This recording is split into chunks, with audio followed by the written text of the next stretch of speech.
আজ আলোচনা করব করণ কারকের ভাগগুলো নিয়ে।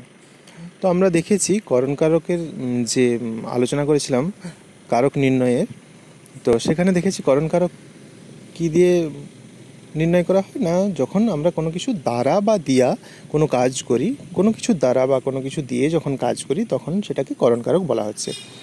তো সেই অনুযায়ী করণ কারককে কয়েকটা ভাগে ভাগ করা যায়। তো প্রথম ভাগ হচ্ছে যন্ত্রাত্মককরণ। যদি যন্ত্রাত্মককরণ বলি, যন্ত্র শব্দটা দ্বারাই এখানে বোঝা যাচ্ছে যে কোনো যন্ত্র দিয়ে করা বোঝাবে। প্রশ্নটার মধ্যে উত্তর লুকিয়ে আছে। যন্ত্রাত্মককরণ কাকে বলে না, যখন কোনো যন্ত্র দিয়ে বা যন্ত্রের দ্বারা কোনো কাজ করা বোঝায় তখন তাকে যন্ত্রাত্মককরণ বলে। যেমন আমরা বলতে পারি যে রাম ছুরি দিয়ে ফল কাটছে। তো এই যে ছুরি একটা যন্ত্র, তাই ছুরি দিয়ে ফল কাটছে বোঝাতে এটাকে যন্ত্রাত্মককরণ বলা হবে। আবার বলা হচ্ছে যে রীতা বঁটি দিয়ে মাছ কাটছে। এই যে বঁটি দিয়ে, মানে যে কোনো যন্ত্র দিয়ে যদি কোনো কাজ করা বোঝায় তখন তাকে যন্ত্রাত্মককরণ বলবো। আরেকটা ভাগ হলো লক্ষণাত্মককরণ। লক্ষণাত্মককরণ কি না, কোনো কিছু লক্ষণের দ্বারা বা লক্ষণের দ্বারা যদি বোঝায় তখন তাকে আমরা বলবো লক্ষণাত্মককরণ। লক্ষণ দিয়ে প্রকাশ পাচ্ছে যে করণটা, তাকে বলবো লক্ষণাত্মককরণ। যেমন বিড়ালকে গোঁফে চেনা যায়, অর্থাৎ কি গোঁফে চেনা যায় মানে গোঁফ দ্বারা বিড়ালকে চেনা যায় বা গোঁফ দিয়ে বিড়ালকে চেনা যায়, তাই এটা কি হচ্ছে, এটা লক্ষণাত্মককরণ। আবার বলা হলো যে ব্রাহ্মণকে টিকিতে চেনা যায়, অর্থাৎ টিকি দিয়ে ব্রাহ্মণকে চেনা যায়। আবার কলমে কায়স্থ চিনি, গোঁফেতে রাজপুত, যে কথাগুলো রয়েছে, তো অর্থাৎ কলম দিয়ে কায়স্থকে চেনা যাচ্ছে, গোঁফ দিয়ে রাজপুতকে চেনা যাচ্ছে।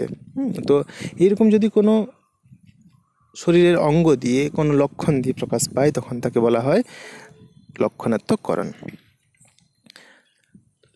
আচ্ছা, করণের বিপসা কি জিনিস না, যখন কোনো একটা জিনিস বারবার ফিরে আসে, একটা শব্দ বারবার ফিরে আসে তখন তাকে বিপসা বলি। এবার সেটা যদি করণ হয় তাহলে করণের বিপসা হবে। যেমন পুষ্পে পুষ্পে ভরা সাকি, কুঞ্জে কুঞ্জে গাহে পাখি। পুষ্পে পুষ্পে বলতে ফুলে ফুলে শাখা ভরে গেছে, তো পুষ্পে পুষ্পে অর্থাৎ পুষ্পের দ্বারা শাখা ভরে গেছে। তো তাই এটা কি, এটা এটা করণের বিপসা। পুষ্পে পুষ্পে ভরা সাকি হলে করণের বিপসা। এবার আসি কালাত্মককরণ। কালাত্মককরণ কি, কাল অর্থাৎ সময় যদি বোঝায় তখন সেটা কি হবে না, কালাত্মককরণ হবে। আমরা সময় বোঝালে দেখেছি অধিকরণ কারক হয়, কিন্তু সেটা কোনো সময় প্রকাশ পেলে, কিন্তু যদি সময়ের দ্বারা প্রকাশ পায় বা সময় দিয়ে প্রকাশ পায় তখন সেটা হয়ে যায় করণ কারক। অর্থাৎ সময় দিয়ে বা সময় দ্বারা কি হয় না, ধরো বলা হলো 30 দিনে 1 মাস, এখানে দ্বারা শব্দটা নেই কিন্তু 30 দিনের দ্বারা 1 মাস। আবার কি 7 দিনে 1 সপ্তাহ, তার মানে কি 7 দিনের দ্বারা 1 সপ্তাহ। তো এই রকম যদি কোনো সময়ের দ্বারা যদি কোনো কিছু বোঝায় তাহলে সেটা হবে কালাত্মককরণ। আচ্ছা, পরের আরেকটা ভাগ কি রয়েছে না, উপায়াত্মককরণ। উপায়াত্মককরণ কি না, কোনো উপায়ের দ্বারা যদি কোনো কিছু ঘটে তখন সেটা হয় উপায়াত্মককরণ। উপায়ের দ্বারা বলতে যেমন শরীর চর্চার দ্বারা বা ব্যায়ামের দ্বারা শরীর সুগঠিত হয়, তাহলে এটা কি শরীর চর্চা একটা উপায়। তো এইরকম কোনো উপায়ের দ্বারা যদি কোনো করণ প্রকাশ পায় তখন তাকে বলা হয় উপায়াত্মককরণ। অপর একটি ভাগ হলো সমধাতুজকরণ। সমধাতুজকরণ কি না, সমধাতু অর্থাৎ একই ধাতু থেকে জন্ম হতে হবে করণ এবং ক্রিয়াকে। তো একটা উদাহরণ বলি তাহলে বুঝতে সুবিধা হবে। মায়ার বাঁধনে বেঁধেছ আমায়, অর্থাৎ বাঁধনে